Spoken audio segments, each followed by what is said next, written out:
హల్లెలూయా యేసు ప్రభున్ ఎల్లరు స్తుతించుడి. వల్లభుని చర్యలను తిలకించి స్తుతించుడి. 22వ వచనాన్ని మనం చదువుతాం. ఎఫెసీయులకు రాసిన పత్రిక మొదటి అధ్యాయం 22వ వచనం. దైవగ్రంథం బైబిల్లో కొత్త నిబంధనలో 173వ పేజీ 22వ వచనం.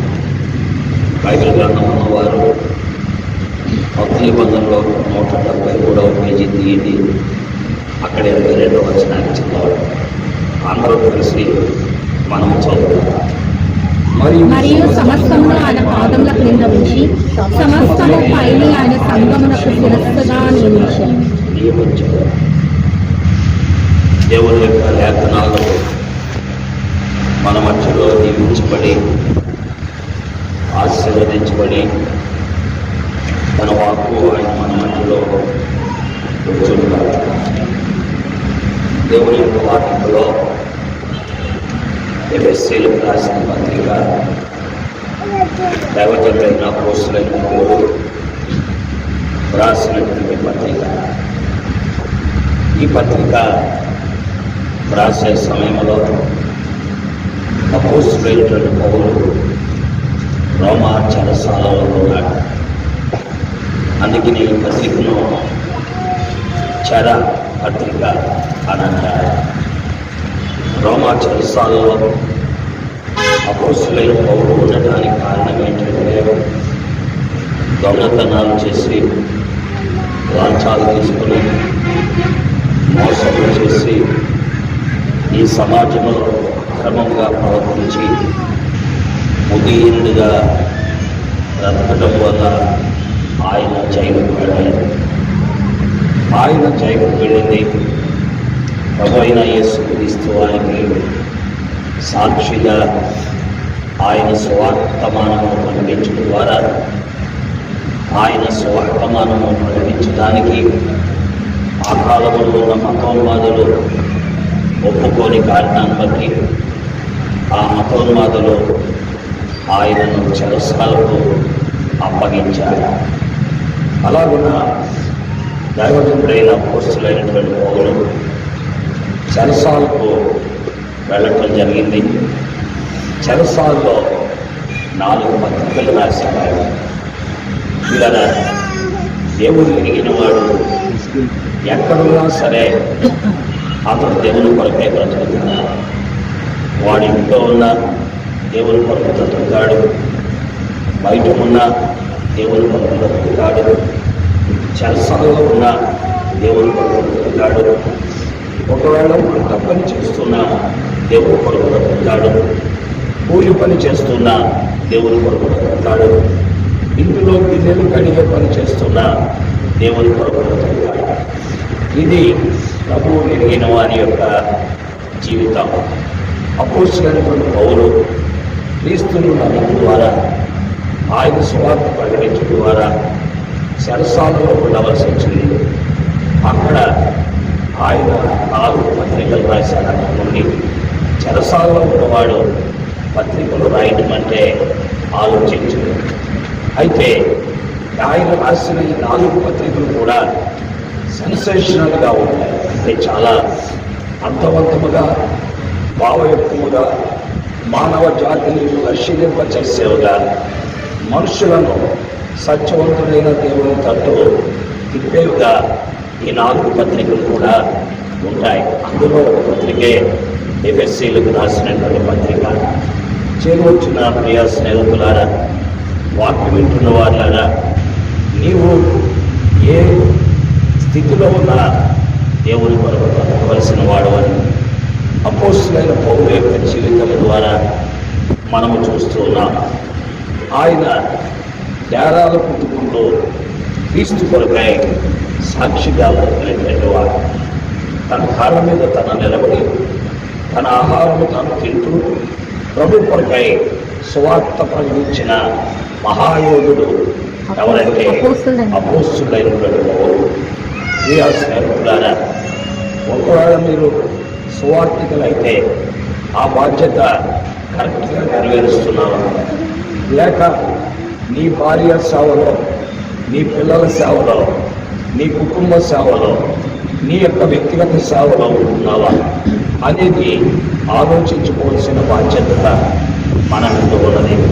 ప్రియ దేవుని వాక్యం వింటున్న వాళ్ళారా, ఆయన ప్రభువైన యేసుక్రీస్తు వారి గురించి ప్రకటన చేసేటువంటి ఒక సువార్త యోధుడు ఎవరంటే అపోస్తలుడైనటువంటి పౌలు. ఇలాగా అందరూ సువార్త ప్రకటించలేదు, కొంతమందికి ఆ యొక్క వరాన్ని దేవుడిస్తారు. ఎక్కువ మంది సువార్త వినేవారుగా ఉంటారు. సువార్త ప్రకటించే వారిలో ఉండేవారు అంటే 1000 మంది ప్రజలు ప్రకటించున్నారు అనుకుంటే 1000 మందిలో సువార్త ప్రకటించగలిగిన వారు ఒక 20 మంది ఉంటారు. మిగతా 980 మంది కూడా వినేవారు, లేకపోతే కూర్చునేవారు, లేకపోతే వచ్చి బోధకులు చూసేవారు, లేక లైటింగ్ అరేంజ్మెంట్స్ చూసి వెళ్ళేటువంటి వారు, లేక అప్పుడు ఆ రోజు పెట్టిన రిఫ్రెష్మెంట్ తీసుకొని వెళ్ళేవారు తప్ప సువార్త ప్రకటించేవారు ఉండరు.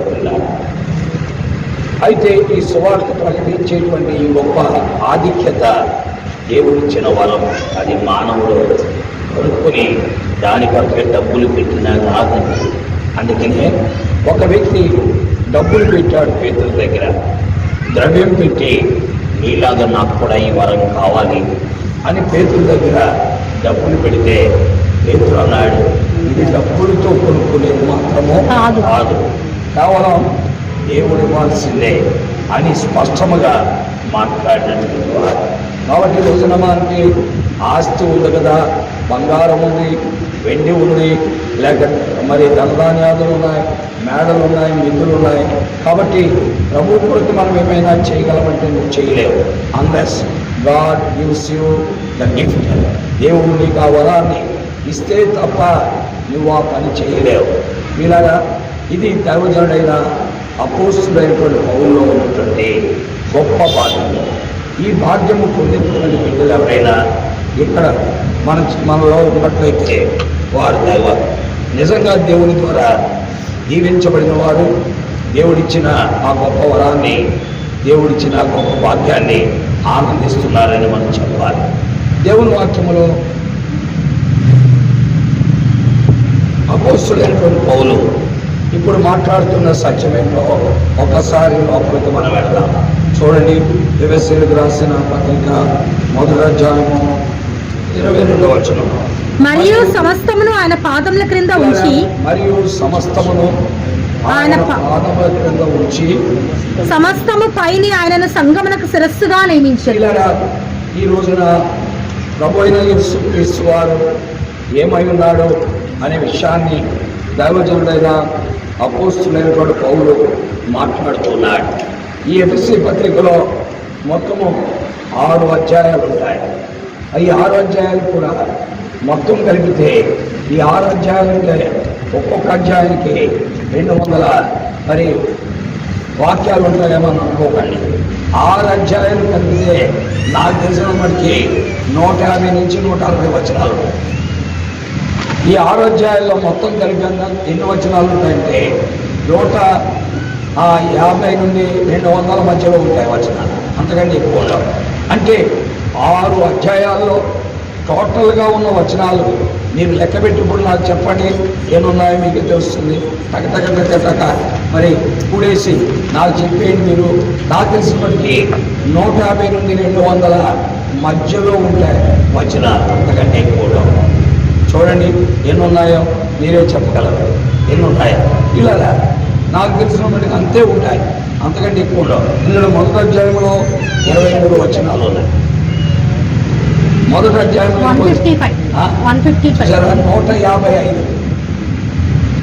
155 వచనాలంటే ఎంతసేపులో చదువుతాము. ఇడ్లీ పాత్ర పొయ్యి మీద ఎక్కించి ఇడ్లీలు ఇచ్చేసే లోపల లేక నీ ప్లేట్లో వేసి చట్నీ వేసే లోపల చదివేసి నీకు ఆసక్తి ఉంటాయి. లేదనుకో సంవత్సరాల తరబడిన అసలు దాని ముఖం చూడదు. దేవుని వాక్యములో మనం చూస్తున్న సత్యమదే. సంవత్సరాలు జరిగిపోతున్నా దాని ముఖం మనం చూడలేము. ఎంతసేపు వినేవారిగా ఉంటాం, చదువు వచ్చినా చదవని వారిగా ఉంటాం. ఒకవేళ చదివినా ఏదో రెండు వచనాలు పడేసేవారు. బిఆర్ ప్రసాద్ గారు అవునా కదా, వాస్తవమా? బిఆర్ ప్రసాద్ గారు ఎప్పుడు కూడా సత్యాలు మాట్లాడారు. అందుకే నేను ఎక్కువగా ప్రశ్నించేటప్పుడు ఆయన అడుగుతాను. ఎందుకంటే ఆయన ఎప్పుడు యథార్థతే మాట్లాడతారు కానీ నకిలీ మాట్లాడారు. వీళ్ళగా వాస్తవికమైన సత్యం అది. కాబట్టి ఉన్నవి 155 వచ్చినది. 155 వచనాలు ఎంతసేపు చదువుతున్నాయి? 119 అధ్యాయంలో 176 వచనాలు ఉన్నాయి. 119 ఎన్ని ఉన్నాయి? 176. ఎంతసేపు చదువుతారు? అయితే నీకు సమయం లేదు వాక్యం చదవటానికి. వాక్యం చదవటానికి సమయం లేదు. భోజనం చేయటానికి సమయం ఉంది. బయట తిరగటానికి సమయం ఉంది. ఏ పని చేయటానికైనా సమయం ఉంది. మన ఇష్టానుసారంగా బ్రతకడానికి సమయం ఉంది. మన ఇంట్లో ఏమి తిందుమా, ఏమి త్రాగుదుమా, ఏం ధరించుకుందుమా, వీటన్నిటికీ మనకు సమయం ఉంది. నో, ఒక నిజమైన విశ్వాసి, క్రైస్తవుడిగా ఉన్నవాడు, బైబిల్ పట్టు తిరిగేవాడు, నీవు ఖచ్చితంగా దేవుని వాక్యాన్ని సన్మానించవలసిన బాధ్యత నీ మీద ఉన్నది. అసలు ఈరోజు బైబిల్ చదవకుండా ఉన్నవారు ఇక్కడ కూర్చున్న వారు చాలామంది ఉండవచ్చు. పిల్లరా, నేనంటే మిమ్మల్ని స్పేర్ చేస్తానేమో కానీ God will not spare you. దేవుడు మాత్రం నేను స్పేర్ చేయడు. ఎందుకు అనంటే నీ చేతిలోనికి దేవుని యొక్క ఆలోచన అంతా కూడా నీ చేతిలో పుస్తక రూపంలో పెట్టేశా. ఆ పుస్తకంలో ఉన్నదంతా కూడా దేవుని యొక్క ఆలోచన. ఆ ఆలోచన ఏంటో నీవు ఎరగాలంటే పుస్తకం తెరిచి నువ్వేం చేయాలి? చదవాలి. అలా చదవకుండా నువ్వు ఉన్నావంటే నీవు పుస్తకాన్ని కలిగి ఉండి, దైవ గ్రంథమైనటువంటి బైబిల్ గ్రంథాన్ని కలిగి ఉండి దాన్ని చదవకుండా నిర్లక్ష్య పెడుతూ సమయాన్ని వృధా చేస్తున్న ఒక అజ్ఞాని కింద మిగిలిపోతాను. వీళ్ళగా అపోస్తలుడైన పౌలు ఇప్పుడు ఎఫెసీయులకు రాసిన పత్రిక 1వ అధ్యాయం 22వ వచనంలో ఆయన ఏమంటున్నాడంటే, మరియు సమస్తమును ఆయన పాదముల క్రింద ఉంచి, ఆయన పాదముల క్రింద ఉంచాడంటున్నాడు. ఆయన అంటే ఎవరు? ప్రభువైన యేసుక్రీస్తు. ఆయన అంటే ఎవరండి? ప్రభువైన యేసుక్రీస్తు వారు. అందుకనే మొదటి 3 అధ్యాయాలు ఎఫెసీయులకు రాసిన పత్రికలో పౌలు యేసుక్రీస్తును ప్రొజెక్ట్ చేస్తాడు. పౌలు ప్రొజెక్ట్ చేసేది ఎవరంటే మొదటి 3 అధ్యాయాల్లో యేసుక్రీస్తు గురించే చెప్తాడు. 3, 4, 5 అధ్యాయాల్లో మనం ఎలా జీవించాలో చెప్తాడు. మనం యేసుక్రీస్తు కొరకు ఎలాగున జీవించాలి అది 3, 4 అధ్యాయం, 5వ అధ్యాయం, 6వ అధ్యాయం. బహుశా ఎప్పుడైనా చదివా చూడండి. నేను చెప్పింది కరెక్ట్ కాబట్టి ఇంటికి వెళ్ళాక ఒకసారి అధ్యాయం చేయండి. ఇప్పుడు చేయలేదు. ఇప్పుడు చేసామనుకోండి, ఇప్పుడు రాత్రి తెల్లారిపోతాం. కాబట్టి 1, 2, 3 అధ్యాయాల్లో ఆయన ఎక్కువ భాగం మాట్లాడేది ప్రభువైన యేసుక్రీస్తు వారి గురించి. ఇంకా చెప్పాలంటే 1, 2, 3 అధ్యాయాల్లో ఆయన త్రిత్వాన్ని గురించి మాట్లాడతాడు. అంటే తండ్రి, కుమార, పరిశుద్ధాత్మ త్రిత్వం. ఈ 3 అధ్యాయాల్లో త్రిత్వం గురించి మాట్లాడతాడు. వీళ్ళరా 4, 5, 6 అధ్యాయాల్లో ఈ భూమి మీద నీవు ఎలాంటి జీవితాన్ని జీవించాలి, క్రీస్తు ఎరిగిన నీవు క్రీస్తు యొక్క దగ్గరకు వచ్చి మారు మనసు పొంది బాప్తిసం తీసుకుని రక్షించబడి ఆ ప్రభు బిడ్డగా మారిపోయాను, నేను ప్రభు బిడ్డను అని చెప్పి ఈ గ్రంథాన్ని సంకల్ప పెట్టి తిరిగేవాడు నీవు ఎలా బ్రతకాలో చెప్పేది 4, 5, 6 అధ్యాయం. ఇందుకు ఎలా చదువు ఆయన నీలో ప్రతి ఒక్కరికి ఇచ్చే సలహాదే. చాలామంది యవనస్తులు కూడా బైబిల్ చదవరు, ప్రసంగాలు చేసేవారు కూడా బైబిల్ చదవరు. ఇప్పుడు నాలాంటి కూడా ఎవరైనా వాక్యం చెప్పినాడు అనుకోండి, వచనాలన్నీ లైన్లో రాసుకుంటాడు, మళ్ళీ ఇంకో చోటికి వెళ్ళి కాకి కొట్టి అదే వాక్యం చదవడం. నో, వాక్యము చదవాలి. వాక్యము చదివినప్పుడు నీవు ఒకరి మీద ఆధారపడకల్లా నీకు దేవుడే వర్తమానాన్ని ఏం చేస్తాడు? ఇస్తాడు. ఆయనే నీకు వర్తమానాన్ని ఇస్తాడు. ఆయన ఆత్మ మాట్లాడేవాడు కానీ మగవాడు కాదు. కాబట్టి దేవుడంటే మగవాడు కాదు, మాట్లాడేవాడు. ఆయన గొంతుకుతో మాట్లాడేవాడు, కన్నులతో చూచేవాడు, చెవులతో వినేవాడు, చేతులతో ముట్టుకునేవాడు, పాదములతో నడిచేవాడు. ఆయన మనం పిలిస్తే పలికేటువంటి వ్యక్తి. ఆయన సజీవుడే కానీ నిర్జీవమైనటువంటి ఒక మోగమ విగ్రహం మాత్రం ఆయన కాదు. కాబట్టి ఆ సజీవుడైనటువంటి దేవుని గురించిన సత్యాన్ని మనం తెలుసుకోవడానికి దైవ గ్రంథం దగ్గరికి రావాలి. ఒక అధ్యాయంలోనే ఆఫ్టర్ ఆల్ 155 వచనాలు ఉన్నటువంటి ఒక పుస్తకంలోనే ఎన్ని సంగతులు చెప్పాడు చూసారా? 155 వచనాలు ఉన్నటువంటి 6 అధ్యాయాల పుస్తకంలో ఎన్ని సంగతులు చెప్పాడు చూసావా? మనం నిద్ర రావడమే 9, అన్నం వండుకునేది 12, భోజనం చేసేది 2, ఆ తిన్న తర్వాత మళ్ళీ నిద్రపోయేది 2:30, అక్కడి నుంచి లేచేది 4:30, 5. ఇదే బ్రతుకు మంది, ఇదే బ్రతుకు. ఇక్కడ కూర్చున్న మీలో చాలామంది అలాంటి వాళ్ళు ఉండొచ్చు. ఆలోచించుకోండి. మన స్థితి అదే. ప్రాణమా తినుము, త్రాగుము, సుఖించుము. కాకపోతే పైకి ముసుగులేసుకొని కూర్చుంటారు ఆడవాళ్ళు. మగవాళ్ళేమో ప్రభు సన్నిధిలో ఎంతో భక్తితో ఎలా కూర్చుంటారు. ప్రియులారా, మనం చేసే పొరపాట్లు మనకు తెలియకపోయినా మన ప్రభువు బాగా తెలుస్తాయి. గుర్తుపెట్టుకోవాలి. ఆయన కనబడిన స్పష్టమేది కూడా లేదు.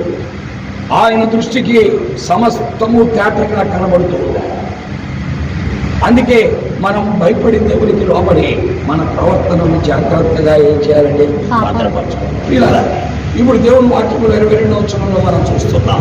ఏమంటున్నాడంటే, మరియు సమస్తమును ఆయన పాదముల క్రింద ఉంచి, ఆయన పాదముల క్రింద ఉంచి సమస్తము పైన ఆయన సంగమునకు శిరస్సుగా నియమించారు. ఎవరైనా ప్రభువైన యేసు. ఇక్కడ అంతసేపు ప్రాపర్ నౌన్ వాడుతున్నాడు, నౌన్ వాడట. ఎంతసేపు ప్రాపర్ నౌన్ వాడుతున్నాడు ఇంగ్లీష్ లాంగ్వేజ్ లో. ఆయన ఆయన అంటున్నాడు.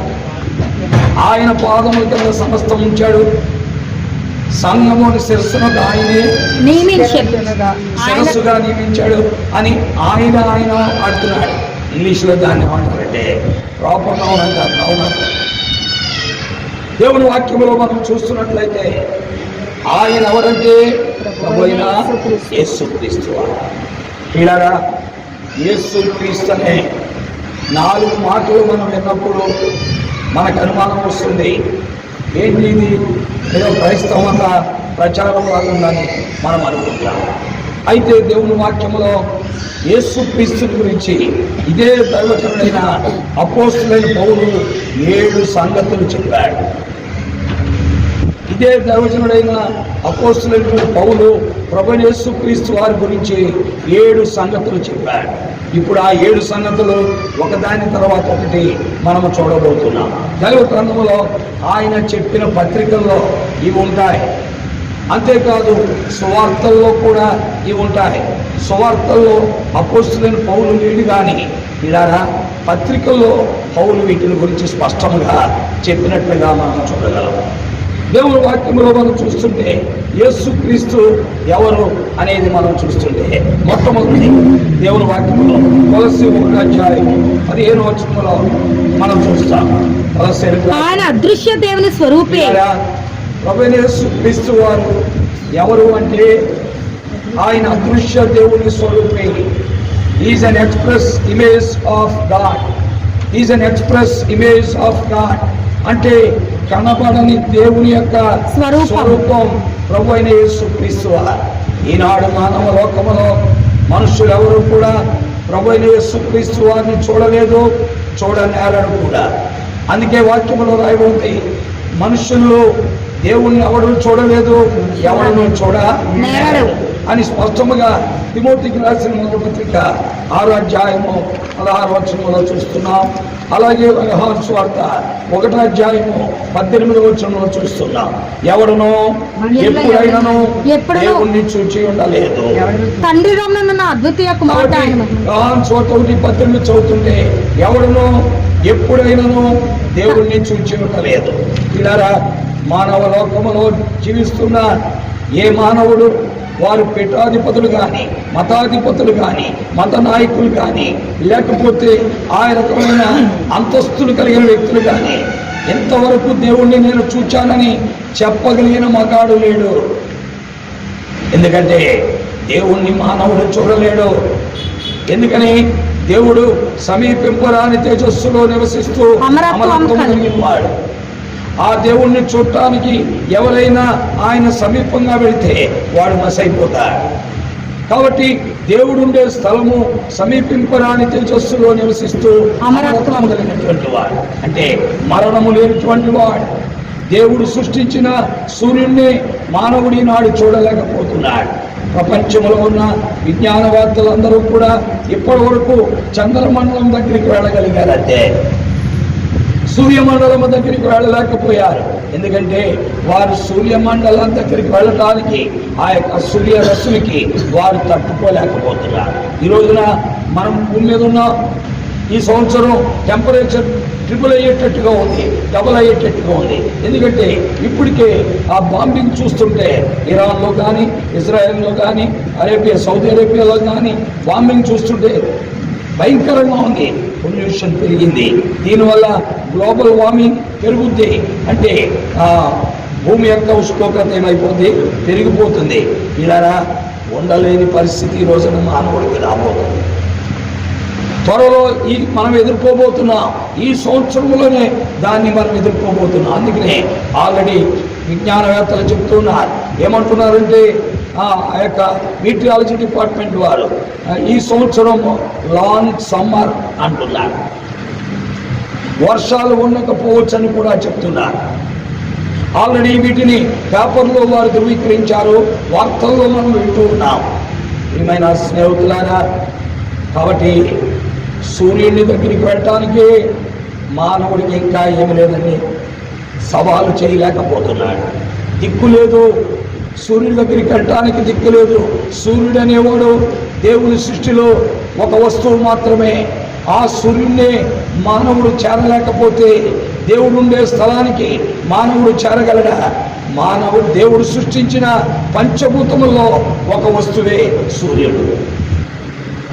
పిల్లరా, కాబట్టి ఆ దేవుడు ఎక్కడుంటాడు అంటే సమీపింపరాని తేజస్సులో నివసిస్తూ అమరత్వం గలవాడు. కాబట్టి మత నాయకులు, పీఠాధిపతులు, ఈనాడు మతోన్మాదులు, పెద్దవారు అనుకున్నవారు ఈనాటికి దేవుణ్ణి చూడలేదు. వారు నిజముగా దేవుణ్ణి చూచుంటే ఆ సత్యవంతులైన దేవుణ్ణి గురించి వారు ఈనాటికే ప్రకటించుండేవాడు. వారు దేవుణ్ణి చూడలేదు కాబట్టి దేవుని యొక్క రూపమేదో ఈనాటికి ఎరుగక మానవుడు ఆయా రూపములలో దేవుణ్ణి కొలుస్తున్నాడని మానవుడు భ్రమపడుతున్నాడు. కానీ ఇప్పటికీ కూడా దేవుణ్ణి కొలిచాను, దేవునితో నేను ఉన్నానని తృప్తి లేని వాడిగా మానవుడు కనబడుతున్నాడు. ప్రభు అయిన యేసుక్రీస్తు వారు అదృశ్య దేవుని స్వరూపే, అంటే కనబడనటువంటి దేవుని యొక్క రూపమే ప్రభు అయిన యేసుక్రీస్తు వారు.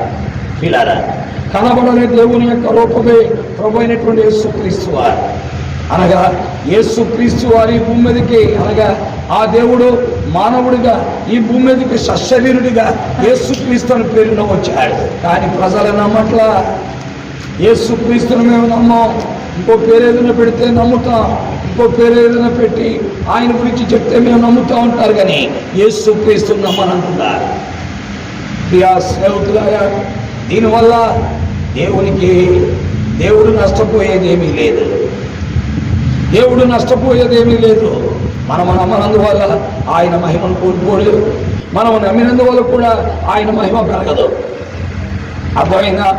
మనము నమ్మనందువల్ల ఆయన మహిమను కోల్పోలేడు. ఒకవేళ మనము నమ్మినందువల్ల ఆయన మహిమ ఏమన్నా పెరుగుతుందంటే పెంచలే. ఆయన మహిమ ఆయనకి ఎల్లప్పుడూ ఉంటుంది. ఆయన యుగయుగములకు ప్రభావము కలిగిన దేవుడు, మహాత్మ్యము కలిగిన దేవుడు, మహోన్నతులైనటువంటి దేవుడు, అంతేకాదు సర్వాధికారము కలిగిన దేవుడు. కాబట్టి పిల్లరా, అపోస్తలుడైన పౌలు మొట్టమొదట మాట్లాడుతున్న సత్యం ఏంటంటే క్రీస్తు గురించి. ఆయన అదృశ్య దేవుని స్వరూపి, ఆయన అదృశ్య దేవుని స్వరూపి అని మాట్లాడుతున్నాడు. తర్వాత దేవుని వాక్యములో ఆయన గురించి మాట్లాడుతున్న రెండవ సంగతి కింద ఉంటుంది. చూసారా? ఆ కింద ఉంది. ఏముంటుందంటే ఆయన అన్నింటికంటే ముందుగా ఉన్నవాడు. ప్రభువైన యేసుక్రీస్తు వారట అన్నిటికంటే ముందుగా ఉన్నాడు. అంటే ఈ ప్రపంచములు ఆయన ద్వారా నిర్మాణమైనాయి. ఈనాడు ప్రపంచంలో 256 దేశాలు ఉన్నాయి. ఈ 256 దేశాల యొక్క నిర్మాణకుడు ఆయనే. అందుకే దైవ గ్రంథంలో మరి ఆదికాండం 10వ అధ్యాయం 25వ వచనం చూస్తుంటే అతని కాలంలో భూమి దేశములుగా విభాగింపబడిందని మరి ఆదికాండం 10వ అధ్యాయంలో మరి 11వ వచనము 25వ వచనంలో మనం అతని దినములలో భూమి దేశములుగా విభాగించబడింది. ఈ అన్ని దేశాలు ఎప్పుడు ఏర్పడ్డాయి బాబు అనేది నీకు తెలియాలంటే ప్రియులారా, ప్రపంచ చరిత్రను చూపించగలిగిన దైవ గ్రంథమైన బైబిల్ మీరు చదవాలి. అప్పుడే మీకు ఈ దేశాలు ఎప్పుడు ఏర్పడ్డాయనేది మీకు తెలుస్తుంది. ఈ దేశాలు ఎప్పుడు ఏర్పడ్డాయంటే ఏదో 2020 సంవత్సరాల క్రితం కాదు, లేదా 3000 సంవత్సరాల క్రితం కాదు, దాదాపు ఇప్పటికీ 5000 సంవత్సరాల క్రితం ఈ దేశాలన్నీ ఏర్పడ్డాయి. పిల్లలు అందుకనే ఆదికాండం 10వ అధ్యాయం 25వ వచనంలో మనం చదువుతుంటే ఏమని రాయబడిందంటే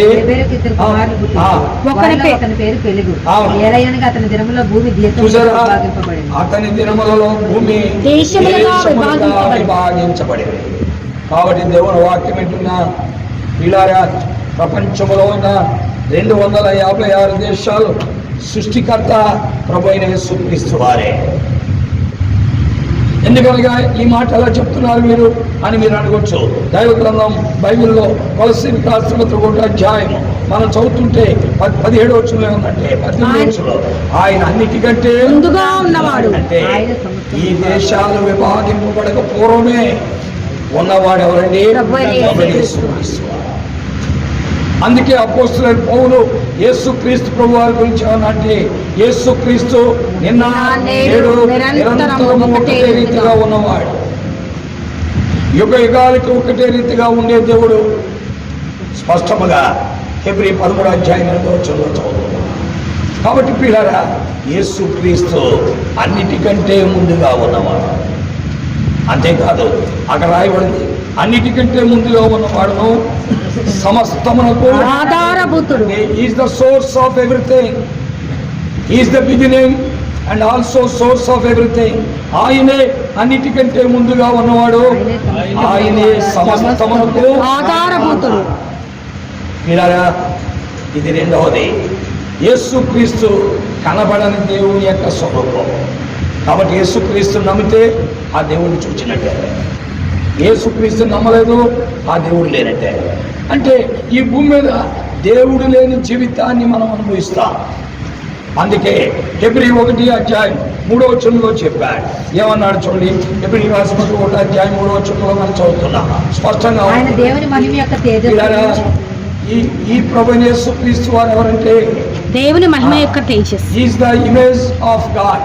దేవుని మహిమ యొక్క తేజస్సు, ఎక్స్ప్రెస్ ఇమేజ్ ఆఫ్ గాడ్. దేవుని మహిమ యొక్క తేజస్సు, ఆయన తత్వము యొక్క మూర్తిమంతమునైంది. దేవుని యొక్క తత్వం ఏంటండి? దేవుడంటే కామ, క్రోధ, మదము, మత్సరము లేనివాడు. దేవుడికి లక్షణాలు ఉండాలి. కామము, క్రోధము, మోహము, మదము, మత్సరము ఉండకూడదు. దేవుడికి లోభము, ఈ లక్షణాలు దేవుడికి ఉండకూడదు. ఉంటే ఇతడు మానవుడైపోతాడు. కామ, క్రోధ, మోహ, మదము, మత్సరము, లోభములు కలిగినటువంటి వాడు మానవుడైపోతాడు. వాడు దేవుడు కాలేడు. పిల్లరా, యేసుక్రీస్తులో ఈ లక్షణాలు ఏది కూడా లేవు. ఆయన పవిత్రుడు, నిర్దోషి, నిష్కల్మషుడు, పాపులలో చేరక ప్రత్యేకముగా ఉన్నటువంటి వాడు. దేవుని వాక్యములో మనం చూస్తున్నాం, దైవ గ్రంథములో మనం చూస్తున్న సత్యమతే ఆ ప్రభువు యేసుక్రీస్తు వారంట. ఎవరండి? పవిత్రుడు, నిర్దోషి, నిష్కల్మషుడు. ఆ దినమున అనేక మంది అడిగారు, అనేక మంది ఆయనలో నేరం మోపాలనుకున్నారు. అయితే ఎవరు మోపలేకపోయారు. ఆ కాలంలో యేసుక్రీస్తు మీద నేరం మోపాలని అనేక మంది ప్రయత్నం చేస్తుంటే ఒక గవర్నర్ గారి దగ్గర యేసు ప్రభు వారిని నిలబెట్టారు. ఆ గవర్నర్ గారు యేసు ప్రభు వారికి తీర్పు తీరుస్తుంటే ఆ గవర్నర్ గారి భార్య ఆ గవర్నర్ గారికి ఒక ఉత్తరం రాసి పంపించింది. ఏమనంటే, ఆ నీతిమంతుని జోలికి నువ్వు పోవద్దు, ఒకవేళ వెళ్ళావా నీ మీద నా మీద భయంకరమైనటువంటి శిక్ష వస్తుంది. పిల్లరా, ఆ దెబ్బతో గవర్నర్ భయపడిపోయి ఇంకేం చేయాలో తెలియక ఆయన్ని బయటికి తీసుకొచ్చి వారికి అప్పగిస్తూ, ఈ నీతిమంతుని రక్త విషయమై నేను నిరపరాధిని చేతులు కడుగుతున్నా. పిల్లరా, యేసుక్రీస్తు పవిత్రుడు, నిర్దోషి, నిష్కల్మషుడు, పాపలలో చేరక ప్రత్యేకమైన. అందుకే బైబిల్లో రాయబడింది, ఆయన యందు పాపము లేదు, ఆయన పాపము చేయలేదు, ఆయన పాపము ఎరుగడు. అందుకనే ఆయనను సిలువకు అప్పగించిన ఒక వ్యక్తి ఉన్నాడు. ఆ వ్యక్తి ఏం చేస్తాడంటే, ఎందుకు అప్పగించావయ్యా నువ్వు సిలువకు ఆయన్ని? ఆ ప్రభు అయిన యేసుక్రీస్తు వారు ఆయన దేవుడు అయింది, మానవుడిగా ఈ భూమికి వచ్చాడు కదా, ఎందుకు నువ్వు ఆయన సిలువకు అప్పగించావంటే, నాకు డబ్బు ఆశ ఉందండి, ఆయన అప్పగిస్తే 30 వెండి నాణాలు ఇస్తా అన్నారు, అందుకని ఆయన నమ్మేశా. డబ్బు కొరకు ఆయన నమ్మేశా, ఒక పూట కూటు కొరకు నేను ఆయన నమ్మేశా. ఆ వ్యక్తి ఏమన్నాడు తెలుసా? ఆయన యందు ఏ నేరమును లేదు. ఆయన నమ్మేసిన వ్యక్తి ఆయన యందు ఏ నేరమును లేదు అన్నాడు. ఇలా ఈ రోజున ఆయన నమ్ముకునే బతికే వాడు 300 మంది ఉన్నారు. ప్రమాదం అది. అలా ఉండకూడదు. ఆయన నమ్ముకొని బ్రతకూడదు, ఆయన్ని కొనుక్కొని బ్రతకాలి, ఆయన్ని చేర్చుకొని బ్రతకాలి, ఆయన్ని కలిగి ఉండి బ్రతకాలి. ఆయనే ప్రాముఖ్యమని ఆయన్ని వెంబడించాలి. లేఖనాల్లో మనం చూస్తున్న సత్యమదే. ఏమి రాయబడిందండి?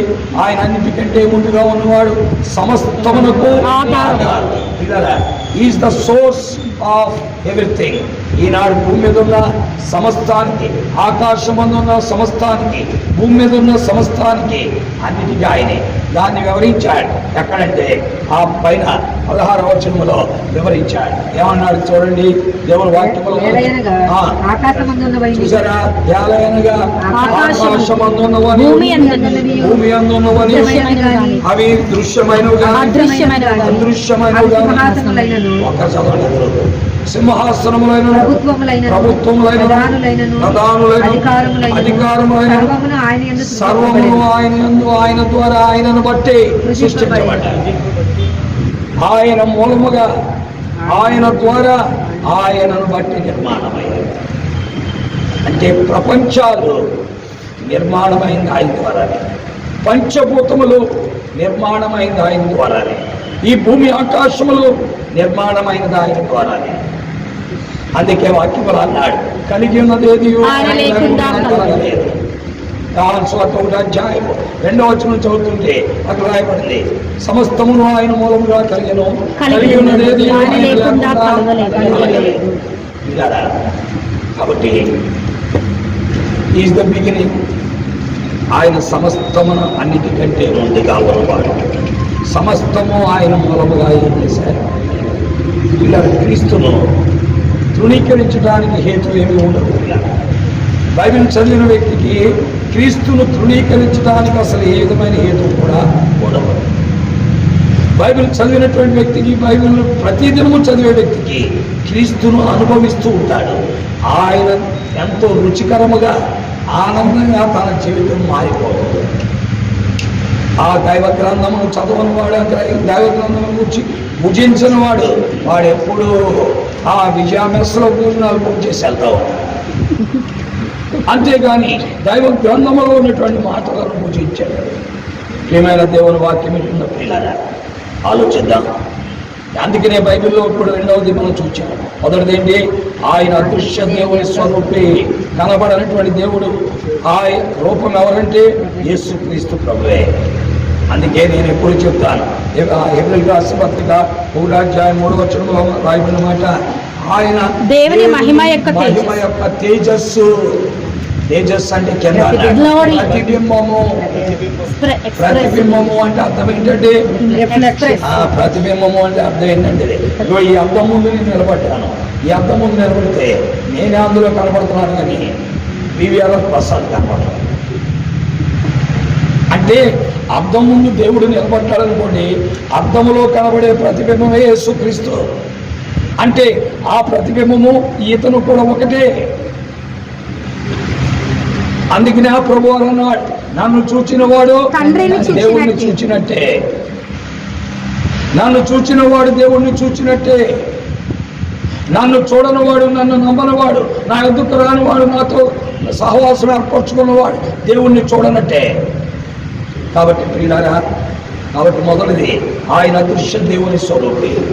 రెండవది అన్నిటికంటే ముందుగా ఉన్నవాడు, అన్నిటికంటే ముందుగా ఉండి సమస్తములకు మూలమైనటువంటి వాడు, పంచభూతముల నిర్మాణం చేసినవాడు, ఈ సర్వ ప్రపంచములకు మూలము ఆయనే. ఈ 256 దేశాలు కూడా మూలం ఎవరండి? ఆయనే.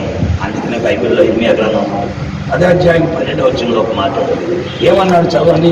ఇర్మియా గ్రంథం 10వ అధ్యాయం 12వ వచనం మనం చదువుతున్నాం. ఆయన తన బలము చేత భూమిని సృష్టించెను. చూసారా, ఆయన తన బలము చేత భూమిని సృష్టించెను, తన జ్ఞానము చేత ప్రపంచమును స్థాపించెను, తన ప్రజ్ఞ చేత ఆకాశమును విశాలపరచెను. చూసారా, ఆయన తన బలము చేత భూమిని సృష్టించెను, జ్ఞానము చేత ఆకాశం విశాలము చేశాడు, తన ప్రజ్ఞ చేత ఆకాశమును ప్రజ్ఞ చేత ఆకాశాన్ని చేశాడు, తన జ్ఞానము చేత ప్రపంచమును స్థాపించెను. జ్ఞానము చేత ప్రపంచములను స్థాపించాడు.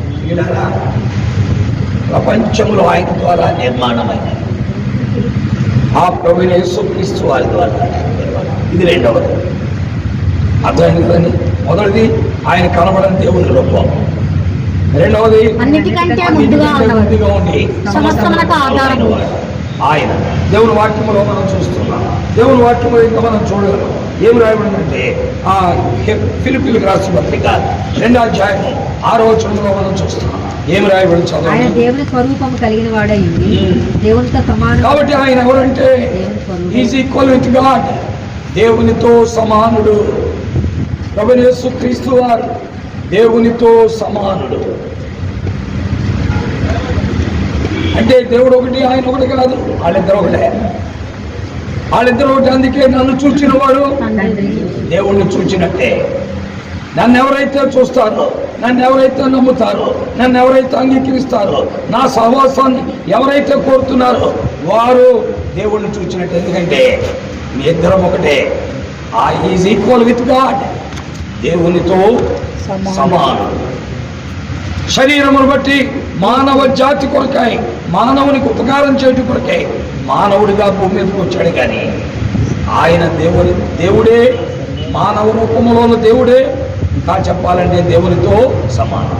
ఆ కాలంలో ఉన్న మతోన్మాదులు అన్నారు, నువ్వు మానవుడు కదా, దేవుడితో పోల్చుకున్నావేంటి అన్నారు. అయ్యా, నేను మానవుడినే అని మీరు అనుకున్నారు. కానీ వాళ్ళు ప్రశ్నిస్తారు, మీరెవరండి అంటే మేము అబ్రహాము సంతానం అన్నారు.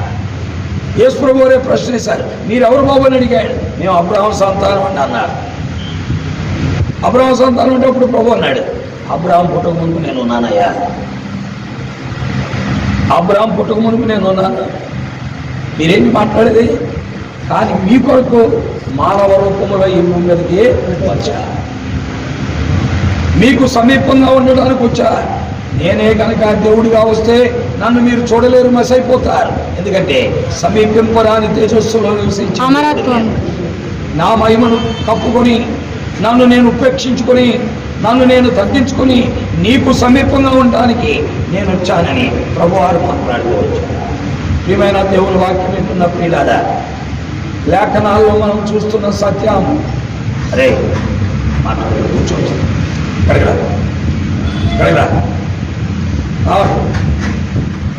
మాట్లాడకూడదు.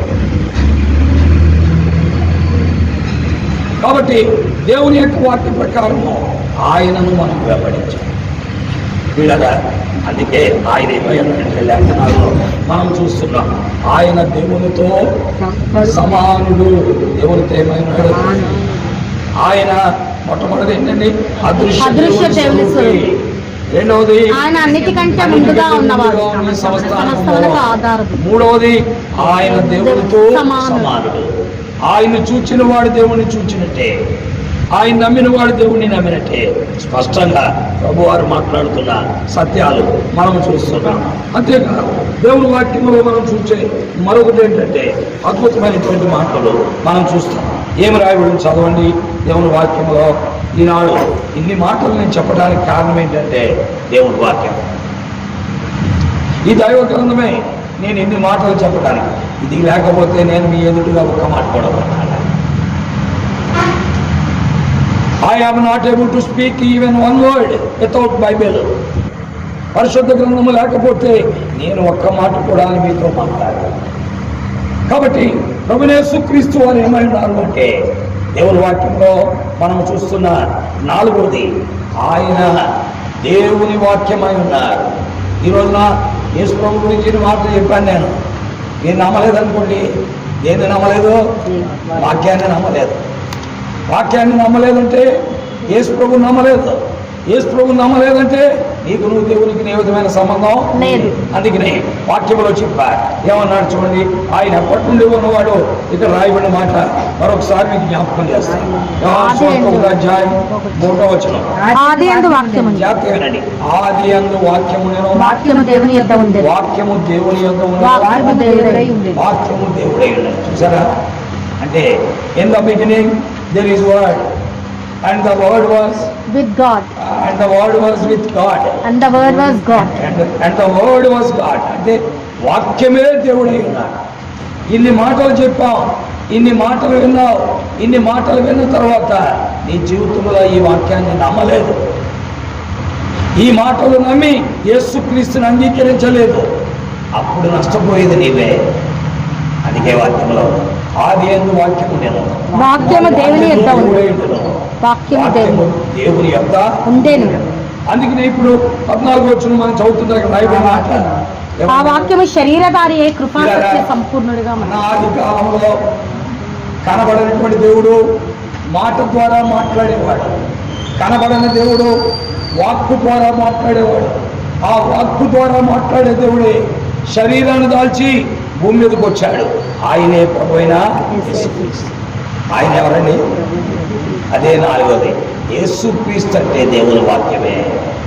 యేసుక్రీస్తు అంటే ఎవరండి? మరి ఈరోజు చదవాలా? ఈరోజు చదివినోడు చేయొద్దండి. ఎలా చదివావు? ఏం చదివావు? ఇప్పుడు వచ్చే అది అడిగాం కదా, తెచ్చాను. ఎలా చదివావు, ఏం చదివావు అని అడిగావు అనుకోండి, నువ్వు దెబ్బతే. ఇలాగా చదవటం ముఖ్యం కాదు, ఏం చదివావు అనేది కూడా చాలా ప్రమాదం. కాబట్టి ఇప్పుడు మొదటి వచనంలో ఒకసారి ఆ వాక్యం అనే చోట యేసు ప్రభు పేరు పెట్టి చదవండి. ఏమన్నాడో చూద్దాం. ఆది యందు యేసుక్రీస్తు ఉండెను. యేసుక్రీస్తు దేవుని యొద్ద ఉండెను. యేసుక్రీస్తు దేవుడై ఉండెను. ఇలారా యేసుక్రీస్తు అన్నిటికంటే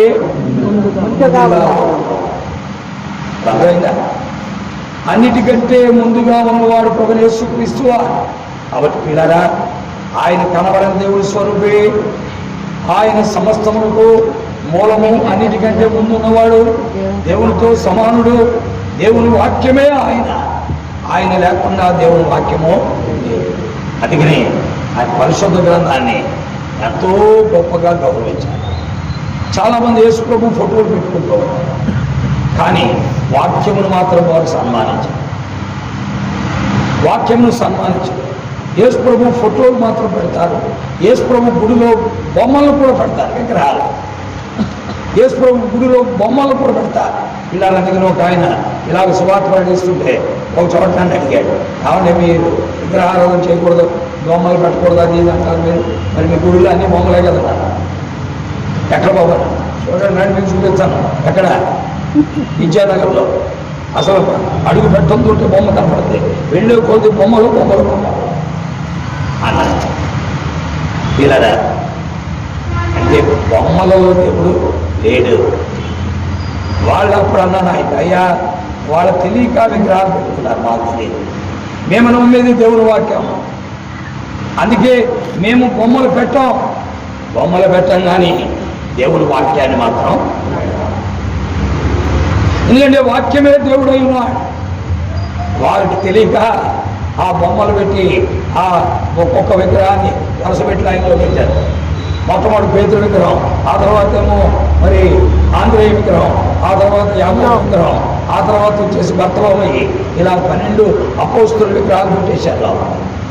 పైనేమో దేవదూత ఇలాగ అవునే, ఆ పైనేమో యేసుక్రీస్తు వాళ్ళ చేతులతో ఇలాగా విగ్రహాలు పెడతారు. తప్పది. అంటే పిల్లరా, విగ్రహారాధన తప్పని మీరు బోధించేవాళ్ళని విగ్రహాలు పెట్టాలని ఆయన అడిగాడే. ఎందుకు అడిగాడు?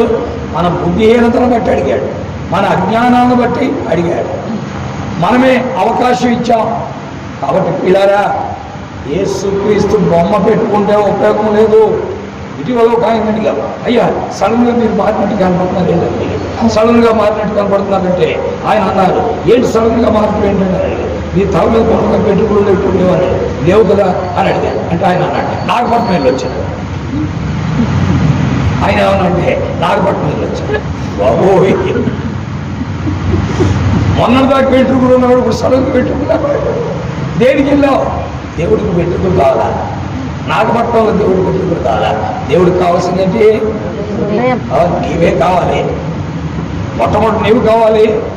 నీవు ఆయన దగ్గరికి వచ్చాక నీ హృదయం కావాలి.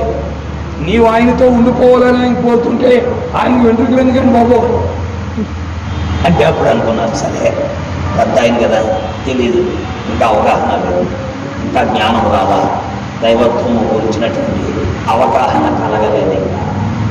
అందుకనే వెళ్ళి ఆ పని చేసి వచ్చాను.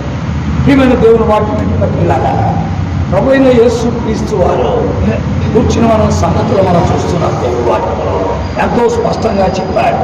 ఏమన్నాడంటే ఆయన ఏమై ఉన్నాడని చెప్పాడు? వాక్యమై ఉన్నాడు. ఆయన ఏమైనా వాక్యమై ఉన్నాడు అంటే ఈ గ్రంథంలో ఉన్న ప్రతి మాట యేసుక్రీస్తే. ఈ గ్రంథంలో ఉన్న ప్రతి మాట ఏంటండి? యేసుక్రీస్తే. చాలా మంది అంటారు, ఇటీవల కాలంలో ఒక ఆయన అన్నాడు, కాబట్టి గ్రంథంలో మీరు ఎక్కువగా దేవుడి గురించి చెప్తా ఉన్నారు, అంతా వాక్యమే కదా, మీరు చెప్పేదంతా వాక్యమే దేవుడు, వాక్యమే దేవుడు అంటారు. అక్కడ ఒక ఆయన ఏం చేశాడంటే కూతుళ్ళతో పిల్లలకి అన్నాడు ఒక ఆయన. కూతుళ్ళతో పిల్లలకి అన్నాడని మీ బైబిల్లో ఉంది. ఇంకొక ఆయన ఏం చేశాడు, భార్య ఉండగా ఇంకో దాంతో తిరిగాడు అన్నాడు. ఏం సమాధానం చెప్పాలి? ఆయన్ని బైబిల్లో ఉన్న మాటలు తీసుకొని చెప్పారు. ఇంకొక ఆయన ఒక్కరు సరిపోక నలుగురు భార్యలు చేసుకున్నాడు. పేర్లు కూడా చెప్పాడు. ఒకటి పేరు యాకోబు, ఇంకోటి పేరు లోతు, ఇంకోటి పేరు అబ్రహాము. అప్పుడు నేను అన్నాను, అయ్యా మంచిదే, బైబిల్లో ఇలాంటివి ఉన్నాయని మీరు అన్నారు కదా. ఈ రోజున మనము దేవుని దగ్గరికి రావాలంటే గ్రంథమే. ఎందుకంటే ఉదాహరణకి మనం రోడ్డు మీద వెళ్తున్నాం. రోడ్డు మీద వెళ్ళేటప్పుడు అటు ఇటు భయంకరమైన దుర్వాసన కనబడుతుంది.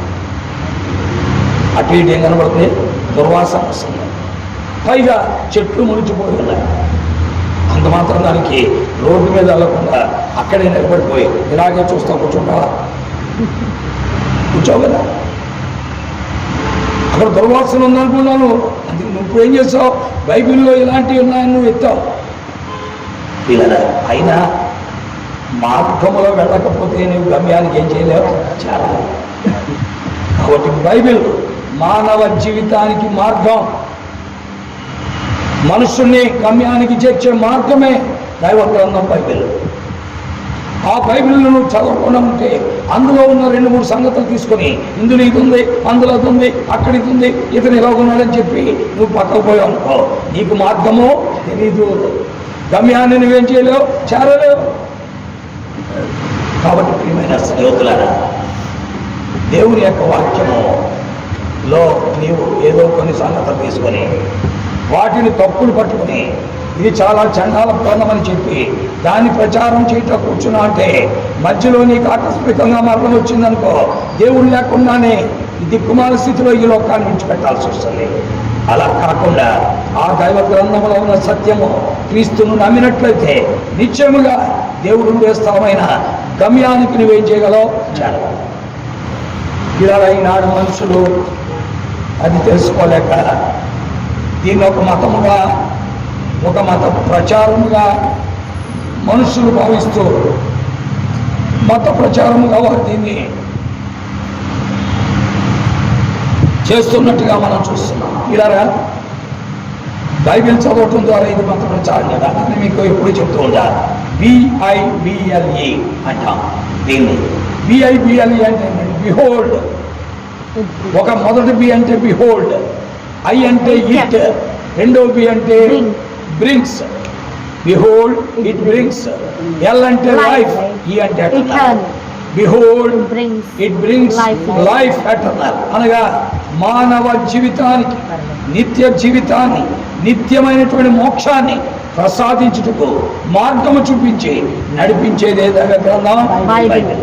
కాబట్టి ఇలాగా మేము చెప్పే మాటలు కాలములు మాట్లాడుకుంటే దైవ గ్రంథం బైబిల్ తీసుకొని చదువు. దేవుడు నీతో మాట్లాడతాడు, దేవుడు నీకు ప్రత్యక్షమవుతాడు, సత్యాన్ని గ్రహిస్తావు.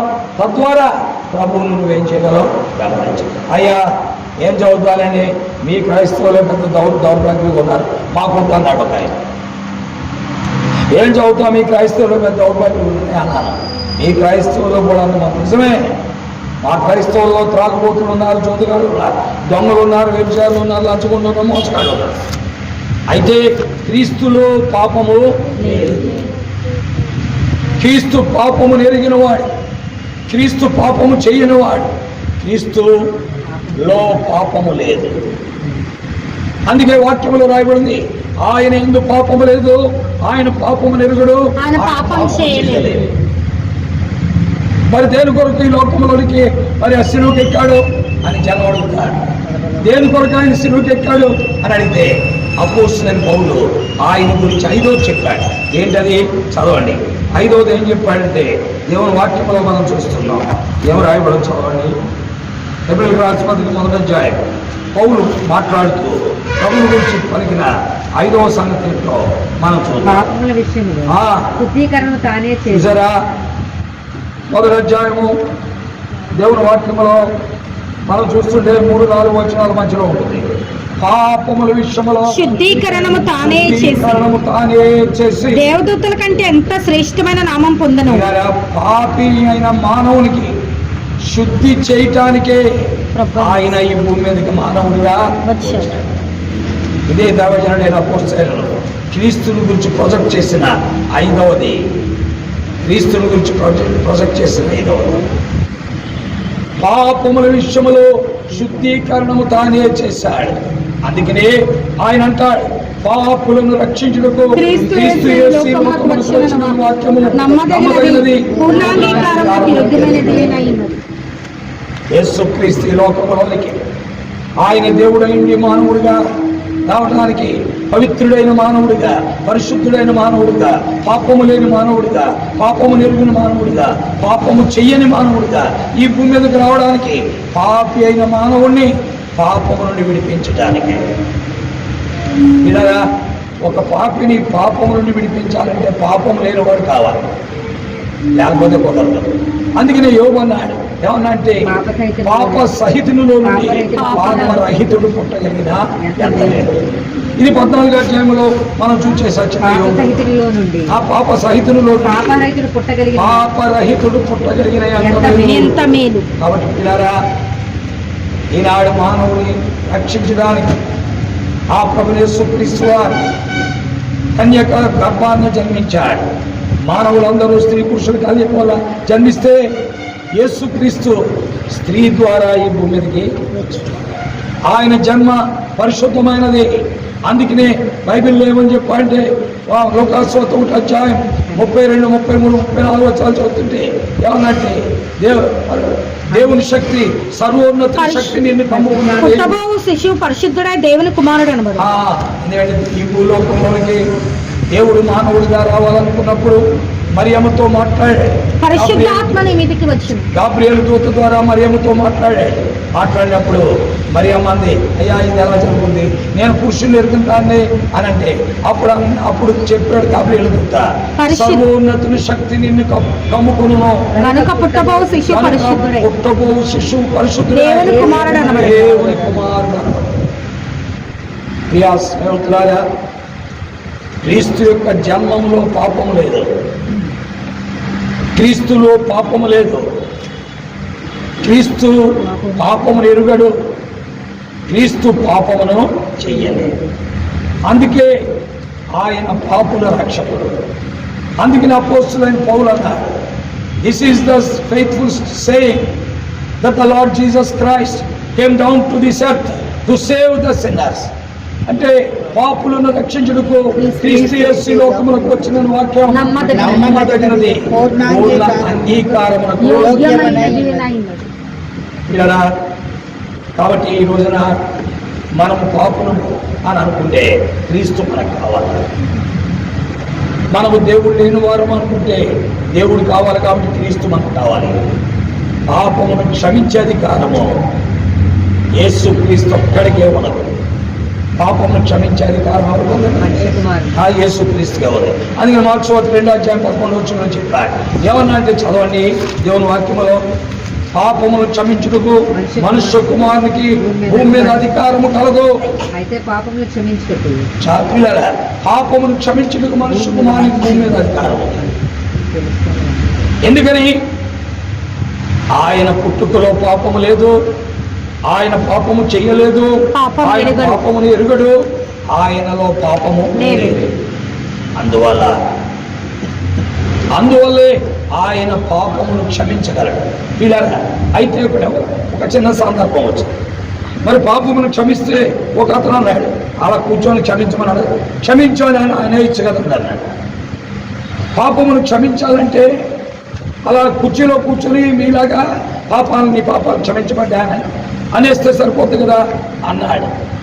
అప్పుడు నేను అన్నాను, పిల్లరా, పాపమును క్షమించాలి అంటే రక్తము సర్వమానవ పాప పరిహారో రక్త ప్రోక్షణం అవశ్యం. తద్రక్తం పరమాత్మేన పుణ్యదాన పరిహారం. అనగా సర్వమానవ పాప పరిహారము కొరకై రక్తము చిందించబడాలి.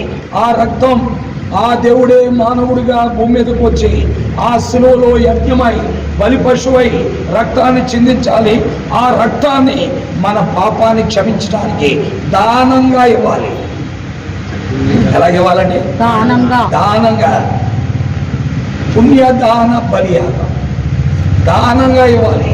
అప్పుడే నీ పాపానికి కలుగుతుంది. అందుకే ప్రభువైన యేసుక్రీస్తు వారు భూమి మీద ఉన్నంత కాలం కుంటోడు కాళ్ళు ఇచ్చాడు, గుడ్డోళ్ళు కన్నిచ్చాడు, మోగోడిని మాట్లాడి చేశాడు, చెవిటోడిని వినేటట్టు చేశాడు, పక్షవాయుగల వాడిని లేపి నడిపించాడు. ఇలా చనిపోయిన వాడిని సైతము లేపాడు. కానీ ఆయనే సిలువలో మరణించవలసి వచ్చింది. కారణం ఏంటి? రక్తము చిందించకుండా పాప క్షమాపణ లేదు.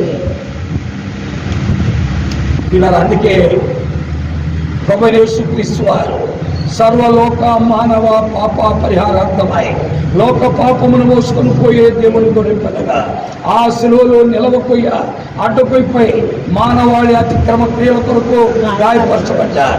మానవాళి దోషముల కొరకు నలుగొట్టబడ్డారు. మానవాళికి రావాల్సిన శిక్ష ఆయన మీద పడింది. మానవాళి పొందవలసిన గాయాలు ఆయన పొంది, ఆయన చిందించిన రక్తము ద్వారా, ఆయన అనుభవించిన శిక్ష ద్వారా మానవ జాతికి పాప క్షమాపణ కలుగజేసింది. ప్రియమైన స్నేహితులారా, యేసుక్రీస్తు అందరికీ ప్రభు. ఆయన అందరికీ కావలసిన వాడే. ఆ ప్రభు యేసుక్రీస్తు వారు అందరికీ కావాలి. ఆ ప్రభు యేసుక్రీస్తు వారు మీకు కావాలి అంటే ఒకసారి ఆయన కోరుకుంటే ఆయన వస్తారు.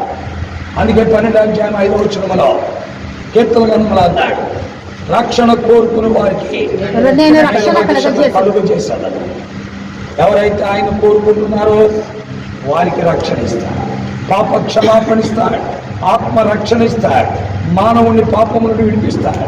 మానవుడు చనిపోయిన తర్వాత నిత్యాగ్ని గుండానికి వెళ్లకుండా నిత్య మోక్షానికి వెళ్ళేటట్లుగా దేవుడు చేస్తాడు. పాపము నుండి విడుదల పొందకుండా ఈ లోకాన్ని విడిచిపెట్టావా? నీలో ఉన్న జీవాత్మ పాపములో ఈ దేహాన్ని విడిచిపెట్టింది కాబట్టి పాపములో వచ్చే జీతం అగ్నిగుండ. అగ్ని ఆరదు, ఆత్మ చావదు. అందుకొరకే ఆ క్రీస్తు ప్రభు నిన్ను అగ్నిగుండం నుండి తప్పించడానికి ఆయన సిలువకెక్కాడు. మనుషులందరూ చనిపోతారు, నువ్వు చనిపోతావు, నేను చనిపోతావు. కానీ ఒకటి, ఈ భౌతిక మరణం కాదు. చనిపోయిన తరువాత నీలో ఉన్న ఆత్మ పాపములో దేహాన్ని విడిచిపెడితే దానికి కలిగే శిక్ష అగ్నిగుండం. దాని నుండి తప్పించడానికి ఈ భూమి మీద ఆ సిలువలో నిలబడిన వాడు ప్రభువైన యేసుక్రీస్తు.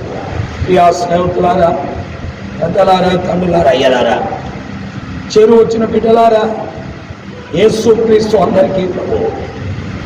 ఆయన పాపముల విషయములో శుద్ధీకరణ తానే చేసి మహామహుడిగా దేవదూతల కంటే హెచ్చించబడి ఆయన ఎక్కడున్నట్ట తండ్రి కుడిపాటు ఆ దేవుడు కుడిపాటు వీళ్ళరా is in the right hand. Is on the right. కాబట్టి దేవుని వాక్యంలో మనం చూస్తున్నాం ఆ ప్రభుని యేసుక్రీస్తు వారు మానవ పాపానికి శుద్ధీకరణ చేసిన వాడు ఆయనే. ఈ రోజున మనం అన్నదానం చేసిన, భూదానం చేసిన, గోదానం చేసిన, వస్త్రదానం చేసిన, మరి విద్యాలయాలు కట్టించిన, విద్యా దానం చేసిన, ఉద్యోగ దానం చేసిన, ఏ దానం చేసినా మన పాపానికి పరిహారం లేదు. మన పాపానికి పరిహారము యేసుక్రీస్తును నమ్ముడు ద్వారానే కలుగుతుంది. ఆలోచించుకోండి, బలవంతం లేదు. విషయాన్ని చెప్పే బాధ్యత మాది. అంగీకరించుట, తృణీకరించుట, స్వీకరించుట అనేది నీ పైన ఆధారం. సత్యము మాత్రం నీ ముందు పెట్టాము. కాబట్టి ఆలోచించుకోండి. నిర్ణయాలు మనకు బలవంతం లేదు. అందుకే ప్రభుని యేసుక్రీస్తు వారి దగ్గరికి రావాలి. కాబట్టి ఆయన సంగతి చెప్పారు. ఆయన అదృశ్య దేవుని స్వరూపుడు, ఆయన అన్నిటికంటే ముందుగా సమస్తానికి మూలమైన వాడు. మూడవది యేసుక్రీస్తే వాక్యం. ఆయన దేవునితో సమానము, ఆయనే వాక్యమైన దేవుడు. ఐదవది ఆయన శుద్ధీకరణ చేసిన పాప విమోచకుడు, పాపుల రక్షకుడు, పాపికి మోక్షాన్ని ప్రసాదించే మోక్ష ప్రదాత ప్రభు అయిన యేసుక్రీస్తు. ఇక ఐదవది, ఈ జ్ఞానము నీకు కావాలంటే యేసు ప్రభు దగ్గరికి రావాలి. ఈ జ్ఞానం నీకు కావాలంటే ఎవరైనా రావాలి. యేసుక్రీస్తు. ఎందుకని బుద్ధి జ్ఞానం. అక్కడ చెప్పి అది కొలస్సీ 2:3 బుద్ధి జ్ఞాన సర్వ సంపదలు జ్ఞానములు సర్వ ఆయన యందే గుప్తములైన. కాబట్టి పిల్లరా, ఈ జ్ఞానం మనకు కావాలంటే బుద్ధి, జ్ఞానము, సర్వ సంపదలు గుప్తములైన యేసు ప్రభు దగ్గరికి రావాలి.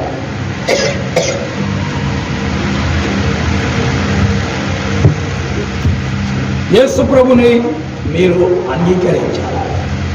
ఈ జ్ఞానము కావాలంటే తప్పదు. వద్దు యేసు ప్రభు నాకు వద్దు, నేను దీన్ని పట్టించుకోను అని అనుకుంటే మనం దెబ్బతింటుకోవాలి. ఆలోచించుకోవాలి. నిర్ణయాలు మనం బలవంతం లేదు. విషయాన్ని మాత్రం మేము ముందు పెట్టాం. ఇప్పుడు నువ్వు నమ్ముతావా లేదా, నమ్మకపోతే నీ అంతు తెలుస్తాం అని మతం మార్చడానికి మేము ఇక్కడికి రాదా, మార్గము చూపించడానికి వచ్చాం. ఆ మార్గంలోకి అడుగు పెట్టడం అది నీ ఇష్టం, నీ అంగీకారాన్ని బట్టి, నీ కోరికను బట్టి. కాబట్టి ఆలోచించుకుని నిర్ణయాలు చేద్దాం. కాబట్టి ప్రభు అయిన యేసుక్రీస్తులో బుద్ధి ఉంది, జ్ఞానం ఉంది, సర్వ సంపదలు. కాబట్టి పిల్లరా, ఆయనకి మనం అప్పగించాలి. అందుకనే 22వ వచనంలో ఒక మాట చెప్పాడు. ఏమన్నాడు చదవండి. ఎఫెసీ 1:22 మనం చూస్తున్నాం ఒక మాట. అదేంటో మనం చూద్దాం. చదవండి. పిల్లరా, ఒకవేళ నువ్వు అంగీకరించకపోయినా, స్వీకరించకపోయినా, తృణీకరించినా, ఆయన ఎద్దకు చేరిన సమస్తము ఆయన పాదముల క్రింద ఉంచాయి. సమస్తము ఆయన చేతిలో ఉన్నాయి.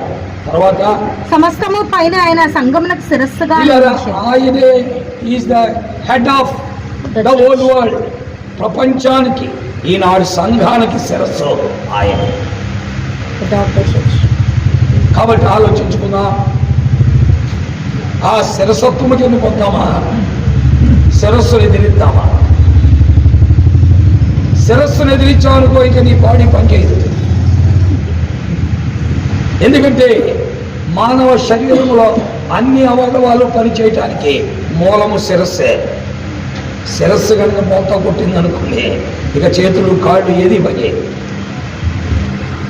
ఎందుకంటే ఈ శిరస్సులో ఫస్ట్ పార్ట్ పనిచేయలేదనుకోండి, కళ్ళు కనపడవు, చెవులు వినపడవు, నోరు మాట్లాడదు, ఏది తెలియదు. దాన్నే సెన్సరీ సిస్టమ్ ఆఫ్ బ్రెయిన్. మళ్ళా మిడిల్ బ్రెయిన్ ఉంది, అది కనుక పనిచేయలేదనుకోండి, కాళ్ళు చేతులు పడిపోతాయి. ఒకవేళ మెడల్లో అప్లాంగ్ చేయడానికి అనుకోవచ్చాం అనుకోండి, అది కనుక పనిచేయలేదనుకోండి, కంప్లీట్గా అన్ని డ్యామేజ్ అయిపోయి. ఇక దేనిలోకి వెళ్ళిపోతాం? కోమా ప్రియా సేవకులారా, ఒక మానవ శరీరంలో ఉన్న హెడ్, తలలో ఉన్న భాగాలు పని చేయకపోతే మానవ శరీరము ఎలా చచ్చడిపోతుందో అలాగే ఈ ప్రపంచానికి, క్రీస్తు సంఘానికి శిరస్సు అయిన క్రీస్తుకు అప్పగించుకోకపోతే ఆ విశ్వాసి జీవితం, ఆ క్రైస్తవుడి జీవితం, ఆ సమాజంలో బ్రతికే ఏ వ్యక్తి యొక్క జీవితమైనా అలాగా ఏమైపోతుందండి? నిర్జీవం అయిపోతుంది. ఏమైపోతుందండి? నిర్జీవం. కాబట్టి జీవము కలిగిన వాడిగా ఉండాలంటే యేసుక్రీస్తు ప్రభువే 7 సంగతులు చెప్పాను. ఇలా అపోస్తలుడైన పౌలు చెప్పినవి ఇవన్నీ కూడా నా సొంత పాఠాలు కాదు, దైవ గ్రంథంలో రాయబడినవే. ఆయన అదృశ్య స్వరూపి, ఆయన అన్నిటికంటే ముందుగా సమస్తము కాదు, ఆయన దేవునితో సమానుడు, ఆయనే దేవుని వాక్క ఉన్నవాడు, ఆయనే శుద్ధీకరణ చేసినవాడు. ఈ జ్ఞానం నీకు కావాలని యేసుక్రీస్తు దగ్గరికి రావాలి. 7వది